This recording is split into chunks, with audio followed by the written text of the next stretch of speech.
தொழில்நுட்பம், பாதுகாப்பு உள்ளிட்ட பல்வேறு துறைகளில் ஒத்துழைப்பு தொடர்பாக இந்தியா, வியட்நாம் இடையே இரு நாட்டு பிரதமர்கள் முன்னிலையில் ஒப்பந்தம் கையெழுத்தானது. இது தொடர்பாக தனது எக்ஸ் பக்கத்தில் மகிழ்ச்சியை வெளிப்படுத்தியிருக்கும் பிரதமர் மோடி, இந்தியா, வியட்நாம் இடையிலான நட்புறவு வலிமையானது என பெருமிதம் தெரிவித்திருக்கிறார்.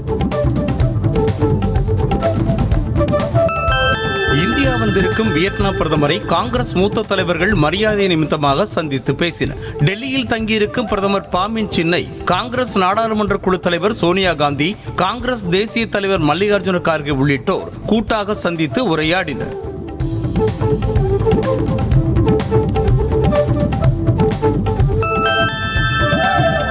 இளநிலை நீட் தேர்வு வினாத்தால் கசிந்த வழக்கில் முதல் குற்றப்பத்திரிகையை சிபிஐ தாக்கல் செய்துள்ளது. இதில் தேர்வர்கள் 4 பேர் உட்பட 13 பேர் குற்றம் சாட்டப்பட்ட நபர்களாக சேர்க்கப்பட்டுள்ளனர். மேலும் மேம்படுத்தப்பட்ட தடயவியல் முறைகள், சிசிடிவி கேமரா பதிவுகள், கைபேசி டவர்கள் உள்ளிட்டவை மூலம் குற்றத்திற்கு எதிரான ஆதாரங்கள் திரட்டப்பட்டதாக சிபிஐ தெரிவித்துள்ளது. குஜராத்தில் நீட் தேர்வில் 705 மதிப்பெண்களை எடுத்த மாணவி +2 தேர்வில் இருமுறை இயற்பியல் பாடத்தில் தோல்வியடைந்தது சர்ச்சையை ஏற்படுத்தியுள்ளது. மார்ச் மாதம் நடைபெற்ற பொதுத் தேர்வு மற்றும் துணைத் தேர்வில் இயற்பியல், வேதியியல் பாடங்களில் தோல்வியடைந்தார். ஆனால் நீட் தேர்வில் இயற்பியலில் 99.89 மதிப்பெண்களும், வேதியியலில் 99.86 மதிப்பெண்களும் பெற்றது சந்தேகத்தை கிளப்பியிருக்கிறது. 2017 2022 வரை 32,000 கோடி ரூபாய் வரி ஏய்ப்பு செய்ததாக வெளியான தகவலை இன்ஃபோசிஸ் நிறுவனம் மறுத்துள்ளது. இவ்விவகாரம் தொடர்பாக விளக்கம் அளித்துள்ள அந்நிறுவனம் அனைத்து ஜிஎஸ்டி வரி நிலுவைத் தொகையையும் செலுத்தியுள்ளதாக கூறியுள்ளது.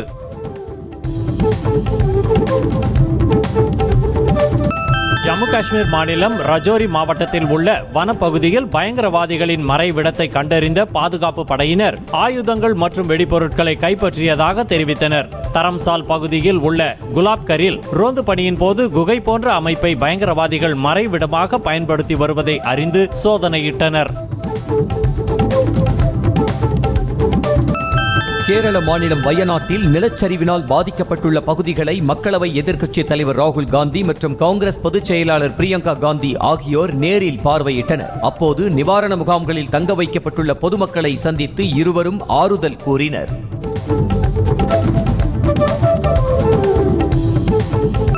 தமது தந்தை ராஜீவ் காந்தி இறந்தபோது தமக்கு ஏற்பட்ட அதே உணர்வு வயநாடு நிலச்சரிவு மரணங்களை பார்க்கும்போது ஏற்படுவதாக ராகுல் காந்தி உருக்கமுடன் தெரிவித்துள்ளார்.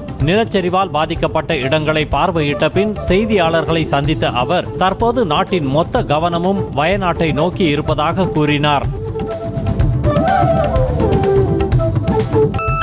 கேரளாவில் நிலச்சரிவால் பாதிக்கப்பட்டுள்ள பகுதிகளில் மிகவும் வலுவான இரும்பு பாலம் கட்டி ராணுவத்தினர் மீட்பு பணிகளை செய்து வருகின்றனர். 190 அடி நீள இரும்பு பாலத்தை அமைத்த நிலையில் இதில் 24 டன் எடை வரையிலான வாகனங்களை இயக்க முடியும் என்பது குறிப்பிடத்தக்கது.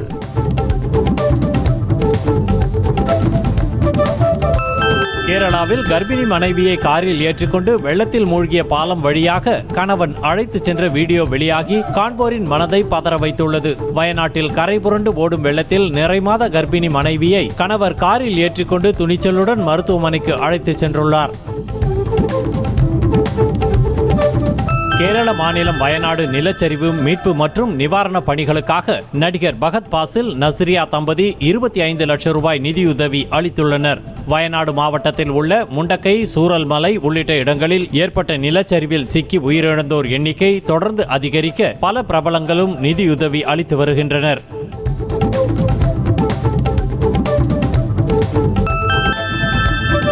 ஒடிசா மாநிலம் பூரி கடற்கரையில் வயநாடு துயர சம்பவம் தொடர்பான மணல் சிற்பம் உருவாக்கப்பட்டுள்ளது. புகழ்பெற்ற மணல் சிற்ப கலைஞர் சுதர்சன் பட்நாயக் கைவண்ணத்தால் நிலச்சரிவால் பாதிக்கப்பட்ட வயநாடு நிலச்சரிவின் பெருந்துயர் நிகழ்வு தத்ரூபமாக உருவாக்கப்பட்டுள்ளது. அதில் பிரே ஃபார் வயநாடு என்ற வாசகமும் இடம்பெற்றிருந்தது.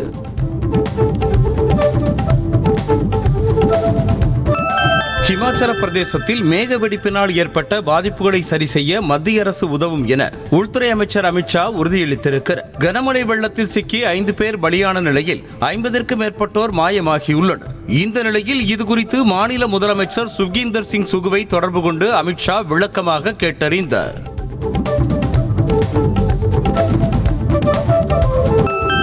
இமாச்சல பிரதேச மாநிலம் மண்டியில் உள்ள பாண்டோ அணையில் இருந்து தண்ணீர் திறந்துவிடப்பட்ட வீடியோக்கள் சமூக வலைதளங்களில் வேகமாக பரவி வருகிறது. மேக வெடிப்பின் காரணமாக வெள்ள பாதிப்பு கடுமையாக ஏற்பட்ட நிலையில் பாண்டோ அணையில் தண்ணீர் ஆக்ரோஷமாக வெளியேறி வருகிறது.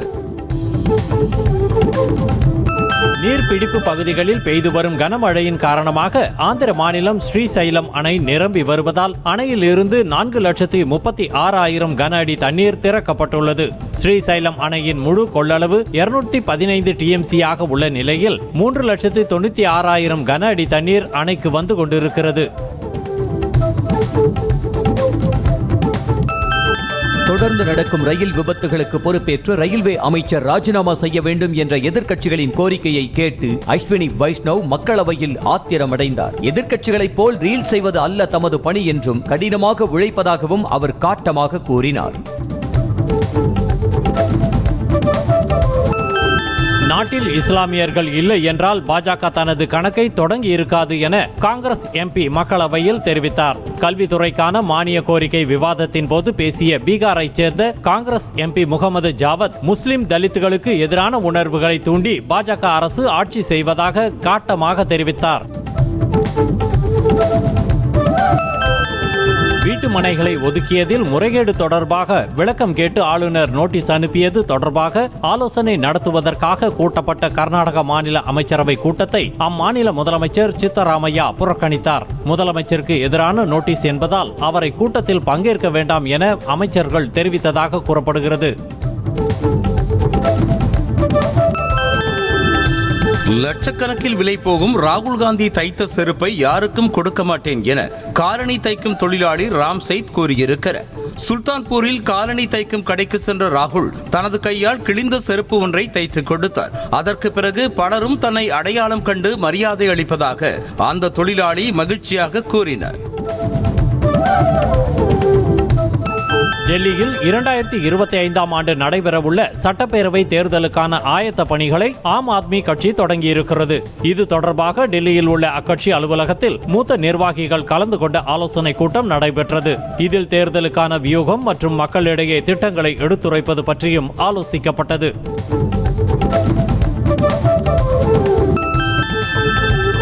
ஜார்க்கண்ட் சட்டமன்றத்தில் சஸ்பெண்ட் செய்யப்பட்ட 18 பாஜக MLAக்கள் சபையை விட்டு வெளியேற மறுத்ததால் அவர்களை சபை காவலர்கள் குண்டுகட்டாக தூக்கி வெளியேற்றினர். வேலைவாய்ப்பு உள்ளிட்ட சில முக்கிய பிரச்சனைகள் குறித்து முதலமைச்சர் பதிலளிக்க வேண்டும் என அவர்கள் தொடர்ந்து அமளியில் ஈடுபட்டதால் சஸ்பெண்ட் செய்யப்பட்டனர்.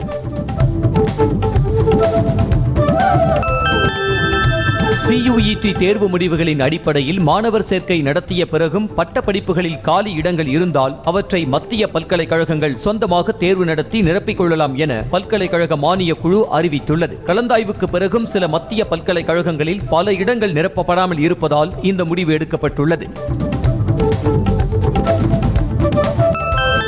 தருமபுரி மாவட்டம் ஒகனேக்கல் காவிரி ஆற்றில் ஏற்பட்டுள்ள வெள்ளப்பெருக்கு காரணமாக குடியிருப்பு பகுதிகளை தண்ணீர் சூழ்ந்தது. கபினி, கிருஷ்ணராஜசாகர் அணைகளில் இருந்து அதிக அளவில் உபரி நீர் திறக்கப்பட்டுள்ளதால் ஊட்டமலை, ஒகனேக்கல், சத்திரம், ஆலம்பாடி, தலவக்காடு உள்ளிட்ட பகுதிகளில் வெள்ளம் சூழ்ந்துள்ளது. இதனை மாவட்ட SP ஸ்டீபன் ஜேசுபாதம் நேரில் ஆய்வு செய்தார்.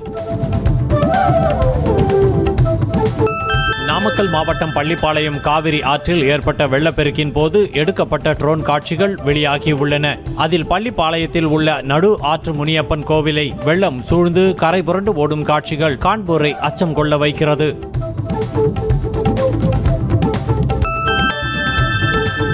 திருச்சி கொள்ளிடம் ஆற்றில் சாய்ந்த உயர் மின்னழுத்த கோபுரம் நீண்ட நேரத்திற்கு பிறகு ஆற்றில் மூழ்கியது. வெள்ளப்பெருக்கு காரணமாக மண்ணரிப்பு ஏற்பட்டு சரிந்து விழுந்ததன் பரபரப்பூட்டும் வீடியோ காட்சி வெளியானது. சாய்ந்த மின் கோபுரத்தை இழுத்து கட்டும் பணியில் ஈடுபட்ட வடமாநில தொழிலாளி ஒருவர் கயிறு அறுந்து தண்ணீரில் விழுந்ததால் பரபரப்பு ஏற்பட்டது. தஞ்சாவூர் மாவட்டம் பாபநாசம் அருகே கொள்ளிடம் ஆற்றில் வெள்ளப்பெருக்கு ஏற்பட்டிருக்கும் நிலையில் பொதுமக்களுக்கு ஒலிபெருக்கி மூலமாக வெள்ள அபாய எச்சரிக்கை விடுக்கப்பட்டுள்ளது. கொள்ளிடம் ஆற்றில் குளிக்கவோ துணி துவைக்கவோ செல்ல வேண்டாம் என்றும் எச்சரிக்கை விடுக்கப்பட்டுள்ளது. மேட்டூர் அணையில் இருந்து காவிரி ஆற்றில் உபரி நீர் திறந்து விடப்பட்டுள்ள நிலையில் முன்னெச்சரிக்கையாக மயிலாடுதுறை மாவட்டம் சீர்காழி அருகே ஆட்சியர் மகாபாரதி ஆய்வு செய்தார். கொள்ளிடம் ஆற்றுப்படுகையில் உள்ள கிராமங்களில் ஆய்வு செய்த அவர் பாதுகாப்பு கருதி முகாம்களுக்கு செல்லுமாறு பொதுமக்களுக்கு அறிவுறுத்தினார். காவிரி ஆற்றில் வெள்ளப்பெருக்கு ஏற்பட்டுள்ளதால் ஈரோடு ஆற்றங்கரை பகுதிகளில் பக்தர்கள் புனித நீராட தமிழ்நாடு அரசு தடை விதித்துள்ளது. வரும் 3-4 தேதிகளில் ஆடி பெருக்கு மற்றும் ஆடி அமாவாசை தினத்தன்று பக்தர்கள் காவிரி ஆற்றில் புனித நீராடும் நிலையில் வெள்ளப்பெருக்கு காரணமாக பக்தர்கள் ஆற்றில் இறங்கி குளிப்பதற்கு தடை செய்யப்பட்டுள்ளது. கல்விக்கான தடைகள் புதிய வழிகளில் வர தொடங்கியுள்ளதாக முதலமைச்சர் மு.க. ஸ்டாலின் தெரிவித்துள்ளார். லயோலா கல்லூரி நூற்றாண்டு துவக்க விழாவில் பேசிய அவர், கல்வியின் முக்கியத்துவத்தை குறைக்கும் விதமான பேச்சுகள் மீண்டும் எழத் தொடங்கியுள்ளதாகவும் அரசியல் தளத்தில் அதை தாங்கள் பார்த்துக் கொள்வதாகவும் கூறினார். காந்தூர் கால்வாய் பராமரிப்பு பணிகளை திமுக அரசு ஆமை வேகத்தில் செய்து வருவதாக எதிர்க்கட்சித் தலைவர் எடப்பாடி பழனிசாமி கண்டனம் தெரிவித்துள்ளார். அவர் வெளியிட்ட அறிக்கையில், திமுக அரசு காந்தூர் கால்வாயில் முறையான பராமரிப்பு பணிகளை மேற்கொள்ளாததால் திருமூர்த்தி அணைக்கு தண்ணீர் திறந்துவிட முடியாத சூழல் ஏற்பட்டிருப்பதாக குற்றம் சாட்டியுள்ளார். இலவச வேட்டி சேலை திட்டத்தை திமுக அரசு முடக்குவதாக தமிழக பாஜக தலைவர் அண்ணாமலை குற்றம் சாட்டியுள்ளார். பொங்கல் தொகுப்பில் இலவச வேட்டி சேலை வழங்கும் திட்டத்திற்காக நூல் கொள்முதல் ஒப்பந்தத்துக்கான அரசாணை தற்போது வரை வெளியிடப்படவில்லை என்றும், நூல் கொள்முதலை தாமதப்படுத்தி இறுதியில் தனியாரிடம் கொள்முதல் செய்ய திமுக அரசு முயற்சிப்பதாகவும் தெரிவித்துள்ளார். புதுச்சேரி நாடாளுமன்ற தொகுதி அதிமுக நிர்வாகிகளோடு 5ஆம் தேதி நடைபெறவிருந்த ஆலோசனைக் கூட்டம் ஒத்திவைக்கப்படுவதாக அக்கட்சியின் பொதுச் செயலாளர் EPS அறிவித்திருக்கிறார். இது தொடர்பான அறிக்கையில் 38 மக்களவை தொகுதிகளுக்கான ஆலோசனைக் கூட்டங்கள் நடைபெற்று முடிந்ததாகவும், கரூர் புதுச்சேரி நிர்வாகிகளுக்கான ஆலோசனைக் கூட்ட தேதி பின்னர் அறிவிக்கப்படும் என்றும் தெரிவிக்கப்பட்டுள்ளது. கேரளாவின் வயநாட்டில் ஏற்பட்ட பேரிடர் குறித்து முன்கூட்டியே தகவல் தெரிவித்ததாக கூறும் மத்திய அமைச்சர் அமித்ஷா, தேசிய பேரிடர் மீட்பு குழுவை அனுப்பி அந்த மக்களை முன்கூட்டியே மீட்காதது ஏன் என தமிழ்நாடு காங்கிரஸ் தலைவர் செல்வ பெருந்தகை கேள்வி எழுப்பியுள்ளார். பேரிடரிலும் பாஜகவினர் அரசியல் செய்வதாக அவர் குற்றம் சாட்டினார். மாஞ்சோலை தேயிலை தோட்ட தொழிலாளர்களை வெளியேற்றக்கூடாது என உத்தரவிட்ட உயர்நீதிமன்ற மதுரை கிளை, நீதிமன்ற உத்தரவை மீறினால் அவமதிப்பு வழக்கு தொடரலாம் என தெரிவித்துள்ளது. மாஞ்சோலை தோட்ட தொழிலாளர்கள் தொடர்ந்த வழக்கை விசாரித்த உயர்நீதிமன்ற மதுரை கிளை, நிதி நெருக்கடியில் உள்ள டான் டீ நிர்வாகத்தை மாஞ்சோலை தோட்டத்தை எடுத்து நடத்த சொல்லி கட்டாயப்படுத்த முடியாது என தெரிவித்தது. யூடியூபில் பணம் சம்பாதிப்பதற்காக வெறுப்பை தூண்டும் விதமாக கருத்து பதிவிடுவதா என சாட்டை துரைமுருகனுக்கு உயர்நீதிமன்ற மதுரை கிளை கண்டனம் தெரிவித்தது. பட்டியலின மக்களுக்கு எதிராக பேசியதாக தொடரப்பட்ட வழக்கில் ஜாமீன் வழங்க உத்தரவிடக் கோரிய மனு மீதான விசாரணையின் போது இனி எப்போதும் அவதூறு கருத்துக்களை தெரிவிக்க மாட்டேன் என பிரமாண பத்திரம் தாக்கல் செய்ய சாட்டை முருகனுக்கு நீதிமன்றம் உத்தரவிட்டது.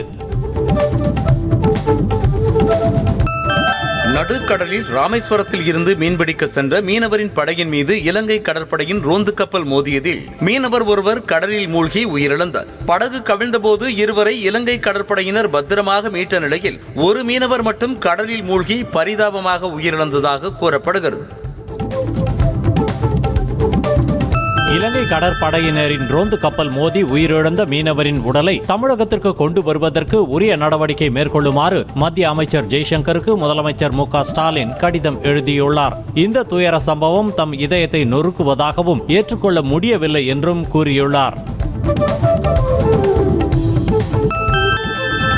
பட்டியலினத்தவர் மற்றும் பழங்குடியினர் பட்டியலில் உட்பிரிவுகளை ஏற்படுத்த மாநில அரசுகளுக்கு அதிகாரம் உள்ளது என உச்சநீதிமன்றம் தீர்ப்பளித்துள்ளது. இப்படி உட்பிரிவுகளை ஏற்படுத்துவது செல்லாது என கடந்த 2004ஆம் ஆண்டு உச்சநீதிமன்ற 5 நீதிபதிகள் அமர்வு வழங்கிய தீர்ப்பை ரத்து செய்து தலைமை நீதிபதி தலைமையிலான 7 நீதிபதிகள் அரசியல் அமைப்பு அமர்வு தீர்ப்பளித்தது. அருந்ததியருக்கான உள்ஒதுக்கீடு செல்லும் என்ற உயர்நீதிமன்றத்தின் தீர்ப்பு தமிழ்நாட்டின் நீண்டகால போராட்டத்திற்கு கிடைத்த வெற்றி என சிபிஎம் கட்சி மாநில செயலாளர் கே. பாலகிருஷ்ணன் தெரிவித்துள்ளார். அருந்ததியருக்கு உள்ஒதுக்கீடு வழங்கிய மறைந்த முதலமைச்சர் கலைஞருக்கு இந்த தருணத்தில் நன்றியை தெரிவித்துக் கொள்வதாக அவர் கூறினார். சட்டமன்ற தேர்தல் நெருங்கும் நேரத்தில் அதிமுக கூட்டணிக்கு காங்கிரசும் கம்யூனிஸ்டுகளும் வருவார்கள் என அதிமுக முன்னாள் அமைச்சர் ஜெயக்குமார் கூறினார். சென்னை ராயப்பேட்டையில் செய்தியாளர்களை சந்தித்த அவர், போதை புழக்கம், சட்டம் ஒழுங்கு பிரச்சனைகளை மக்களிடம் கொண்டு சென்று வரும் தேர்தலில் வெற்றி பெறுவோம் என நம்பிக்கை தெரிவித்தார். டெங்கு பாதிப்பு தமிழகத்தில் கட்டுக்குள் இருப்பதாக அமைச்சர் மா சுப்பிரமணியன் தெரிவித்தார். சென்னை தேனாம்பேட்டையில் நடைபெற்ற உலக தாய்ப்பால் வார விழிப்புணர்வு நிகழ்ச்சியில் பேசிய அவர், பருவமழை வருவதற்கு முன்பாக டெங்கு உள்ளிட்ட காய்ச்சல் வராமல் தடுக்க அனைத்து நடவடிக்கைகளும் அரசு எடுத்து வருவதாக கூறினார். தமிழ்நாடு அரசின் மக்கள் நலத்திட்ட பணிகள் குறித்து ஒவ்வொரு மாவட்டத்திலும் கள ஆய்வு மேற்கொண்டு வருவதாக அமைச்சர் உதயநிதி ஸ்டாலின் தெரிவித்தார். திருச்சியில் அரசின் திட்டங்கள் குறித்து மாவட்ட ஆட்சியர் அலுவலகத்தில் ஆய்வு மேற்கொண்ட அவர், அரசின் திட்ட பணிகளை துரிதப்படுத்தி விரைந்து முடிக்க அதிகாரிகளுக்கு அறிவுறுத்தினார். மத்திய பட்ஜெட்டில் பெயரில்லை என்பதற்காக தமிழ்நாடு புறக்கணிக்கப்பட்டதாக அர்த்தமில்லை என பாஜக எம்எல்ஏ வானதி சீனிவாசன் தெரிவித்தார். தென்காசியில் செய்தியாளர்களிடம் பேசிய அவர், மத்திய அரசு ஒதுக்கும் நிதிகளை வேறு திட்ட பணிகளுக்கு மாநில அரசு செயல்படுத்துவதாக தெரிவித்தார்.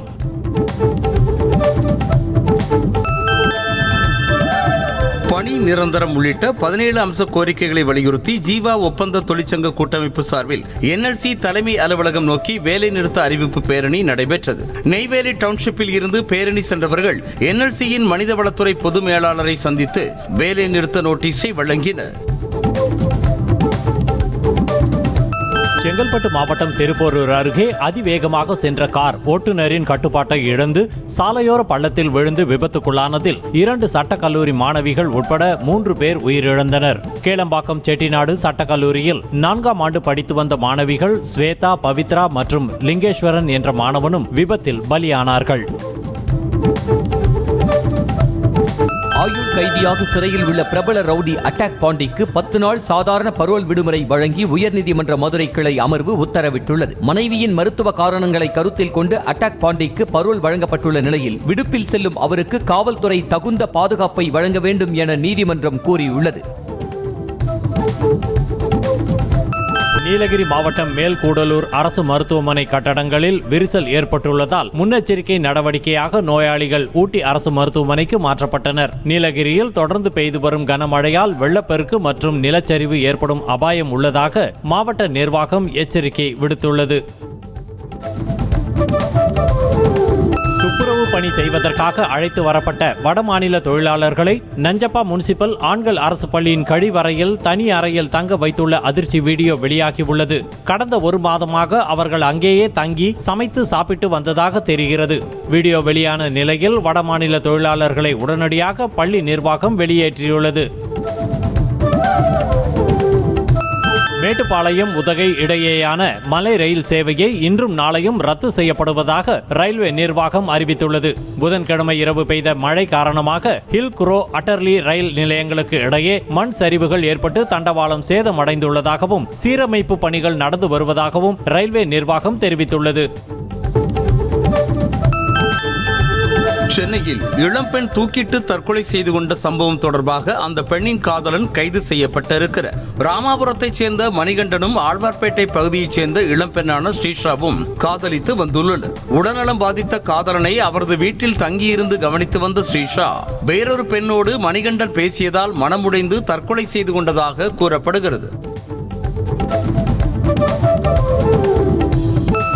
சென்னை மாநகராட்சி சார்பாக இரவு நேரங்களில் மாஸ் கிளீனிங் செய்யும் பணியில் தூய்மை பணியாளர்கள் தீவிரமாக ஈடுபட்டு வருகின்றனர். சென்னை ஐசோஸ் நடேசன் சாலையில் சுமார் 200க்கும் மேற்பட்ட தூய்மை பணியாளர்கள் மாஸ் கிளீனிங் செய்யும் பணியில் கடமை உணர்வோடு செயல்பட்டனர்.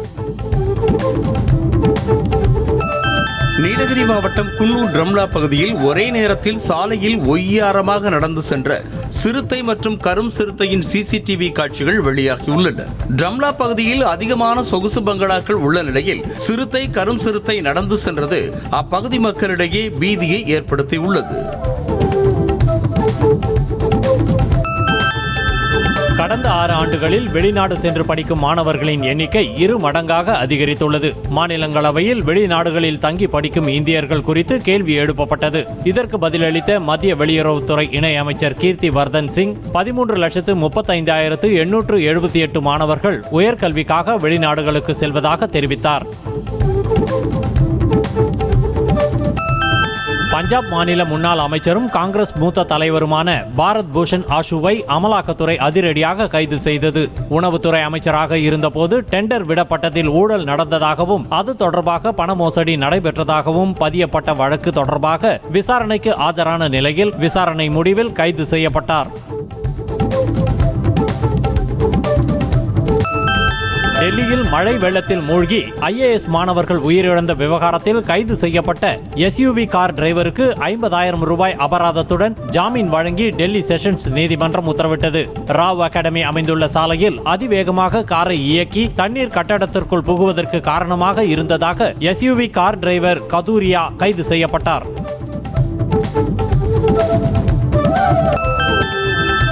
ஜெய்ப்பூர் விமான நிலையத்தில் வெள்ளம் சூழ்ந்த நிலையில் விமானி ஒருவர் லக்கேஜ் டிராலியில் பயணித்து செல்லும் வீடியோ இணையத்தில் பரவி வருகிறது. ஜெய்ப்பூரில் பெய்த கனமழை காரணமாக விமான நிலையம் வெள்ளக்காடாக மாறியது.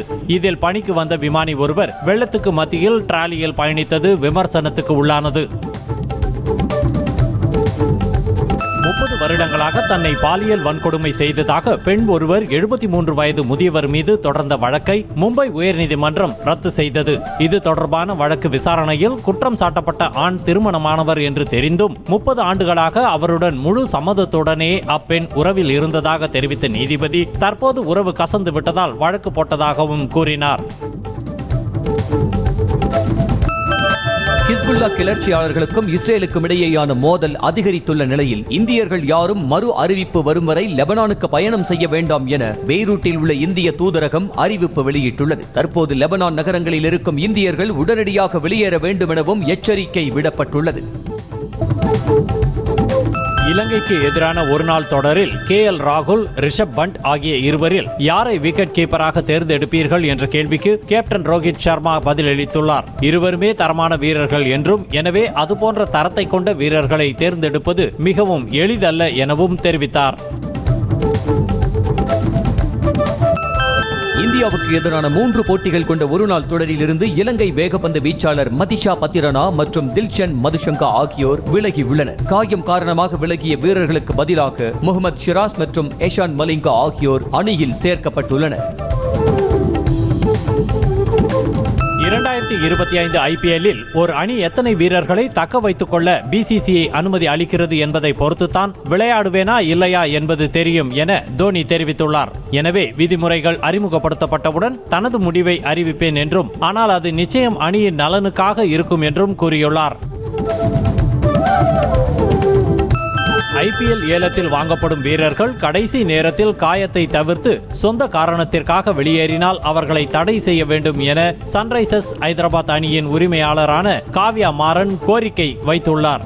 குறைந்த தொகைக்காக வாங்கப்பட்டதற்காக சில வீரர்கள் வராமல் போவது அணியின் சமநிலையை பாதிப்பதாக தெரிவித்தார். ஒலிம்பிக் துப்பாக்கி சுடுதலில் வெண்கல பதக்கம் வென்ற இந்திய வீரர் ஸ்வப்னில் குசாலே தோனியிடம் இருந்துதான் விளையாட்டுக்கான உத்வேகத்தை பெற்றதாக பெருமிதம் தெரிவித்தார். தனது விளையாட்டில் அமைதியும் பொறுமையும் தேவை என்றும் அந்த இரண்டுமே தோனியிடம் இருப்பதாகவும் அவர் கூறியுள்ளார்.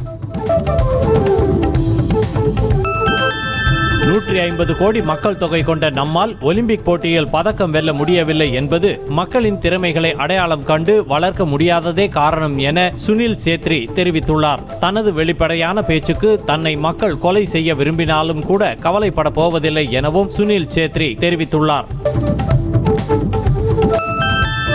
ஒலிம்பிக் பதக்கப்பட்டியலில் 11 தங்க பதக்கங்களோடு சீனா முதலிடத்தில் நீடித்து வருகிறது. வெறும் 3 பதக்கங்களை மட்டுமே பெற்ற இந்தியா 44வது இடத்திற்கு தள்ளப்பட்டது. 9 தங்க பதக்கங்களோடு அமெரிக்கா 2வது இடத்திலும் 8 தங்க பதக்கங்களோடு பிரான்ஸ் 3வது இடத்திலும் உள்ளன. கேரள மாநிலம் வயநாடு நிலச்சரிவால் பாதிக்கப்பட்ட மக்களுக்கு உதவும் விதமாக நடிகர்கள் சூர்யா, கார்த்தி, நடிகை ஜோதிகா இணைந்து நிதி உதவி வழங்கியுள்ளனர். கேரள முதலமைச்சரின் பொது நிவாரண நிதிக்கு மூவரும் இணைந்து 50 லட்சம் ரூபாய் நிதி உதவி வழங்கியுள்ளனர். கேரள மாநிலம் வயநாட்டில் ஏற்பட்ட நிலச்சரிவினால் பாதிக்கப்பட்ட மக்களுக்காக முதலமைச்சர் நிவாரண நிதிக்கு நடிகை ராஷ்மிகா மந்தனா 10 லட்சம் ரூபாய் வழங்கியுள்ளார். இதனை அடுத்து சமூக வலைதளங்களில் நெட்டிசன்கள் அவரை வெகுவாக பாராட்டி வருகின்றனர். அக்ஷய் குமார் ஹீரோவாக நடிக்கும் ஸ்கை ஃபோர்ஸ் படத்துக்கு இசையமைப்பாளராக ஜிவி பிரகாஷ் ஒப்பந்தம் செய்யப்பட்டுள்ளார். இந்த படத்துக்கு ஆஸ்கர் விருது பெற்ற கீரவாணி முதலில் இசையமைப்பதாக இருந்தது. தயாரிப்பாளர் தினேஷ் விஜயனுக்கும் அவருக்கும் கருத்து வேறுபாடு ஏற்பட்டதால் படத்திலிருந்து கீரவாணி விலகினார். சுசீந்திரன் இயக்கும் 2K லவ் ஸ்டோரி படத்தின் ஃபர்ஸ்ட் லுக் போஸ்டர் இன்று வெளியாகிறது. சிட்டி லைட் பிக்சர்ஸ் தயாரிக்கும் இந்த படத்துக்கு டி இமான் இசையமைத்துள்ளார். புதுமுக நாயகன் ஜெகவீர் நாயகனாக நடிக்கும் இந்த படத்தில் மீனாட்சி கோவிந்தராஜன் நாயகியாக நடிக்கிறார். நடிகர் கமல்ஹாசனின் அண்ணன் சாருஹாசன் உடல் நலக் குறைவு காரணமாக மருத்துவமனையில் அனுமதிக்கப்பட்டுள்ளார். இந்நிலையில் சாருஹாசனை மருத்துவமனையில் சந்தித்த அவரது மகள் சுஹாசினி தனது தந்தையை கட்டி அணைத்தபடி எடுத்துக்கொண்ட புகைப்படத்தை இன்ஸ்டாவில் பதிவிட்டுள்ளார். தனது தலைமுடி விஷயத்தில் தாய் ஸ்ரீதேவி மிகவும் கண்டிப்போடு இருந்ததாக நடிகை ஜான்வி கபூர் உருக்கமாக கூறியிருக்கிறார். தொலைக்காட்சி நேர்காணலில் பேசிய அவர், ஒருமுறை தலைமுடியை ஷார்ட்டாக வெட்டிய போது தாய் ஸ்ரீதேவி கடும் கோபமடைந்து சத்தம் போட்டதாகவும் எந்த கதாபாத்திரத்திற்காகவும் தலைமுடியை வெட்டி கொள்ளவே மாட்டேன் எனவும் கூறினார்.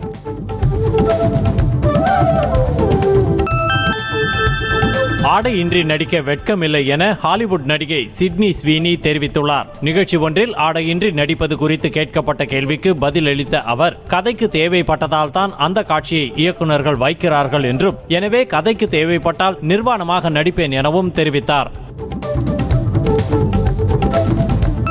விருதுநகர் மாவட்டம் ஸ்ரீவில்லிபுத்தூர் ஸ்ரீ ஆண்டாள் ஆடிப்பூர திருவிழாவையொட்டி ஸ்ரீ ஆண்டாள் தங்கப்பரங்கி நாற்காலி வாகனத்திலும் ஸ்ரீ ரெங்கமன்னார் அனுமந்த் வாகனத்திலும் எழுந்தருளி திருவீதி உலா நடைபெற்றது. இதில் ஏராளமான பக்தர்கள் கலந்து கொண்டு சாமி தரிசனம் செய்தனர். திருத்தணி முருகன் கோவிலில் கடந்த 8 நாட்களில் பக்தர்கள் செலுத்திய காணிக்கையாக 1,96,91,409 ரூபாய் கிடைத்துள்ளதாக கோவில் நிர்வாகம் தெரிவித்துள்ளது. மேலும் 185 கிராம் தங்கமும் 13 கிலோ வெள்ளி பொருட்களும் காணிக்கையாக கிடைத்துள்ளன. iQOO Neo 9 Pro என்ற ஸ்மார்ட் போன் 34,000 ரூபாய் விலையில் மீண்டும் விற்பனை செய்யப்படுகிறது. 50 MP main camera, 120 watt fast charging, 5160 mAh battery மற்றும் சோனி IMX 920 சென்சார் ஆகியவை உள்ளடக்கிய இந்த போனை கிரெடிட் கார்டு கொண்டு வாங்கும்போது கூடுதல் தள்ளுபடியில் பெறலாம் எனவும் தெரிவிக்கப்பட்டுள்ளது. ராயல் என்ஃபீல்ட் நிறுவனம் தனது அப்டேட் செய்யப்பட்ட கிளாசிக் 350 பைக்கை வரும் 12ஆம் தேதி இந்தியாவில் அறிமுகப்படுத்த உள்ளது. இந்த கிளாசிக் 350 பைக்கில் ஏற்கனவே உள்ள பைக்கில் இருக்கும் அதே J Series 349cc ஏர் அல்லது ஆயில் கூல் என்ஜின் பொருத்தப்படும் என எதிர்பார்க்கப்படுகிறது. இது 20.2 bhp பவரையும் 27 mn டார்க் திறனையும் வெளிப்படுத்தும் திறன் கொண்டதாக வடிவமைக்கப்பட்டுள்ளது.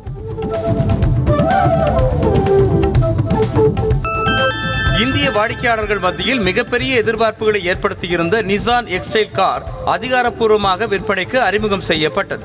இந்திய சந்தையில் நிசான் எக்ஸ்டைல் கார் ஒரே ஒரு வேரியன்ட்டில் மட்டுமே விற்பனைக்கு கிடைக்கும் என்ற நிலையில் அதன் எக்ஸ் ஷோரூம் விலை 49,92,000 ரூபாயாக நிர்ணயம் செய்யப்பட்டுள்ளது.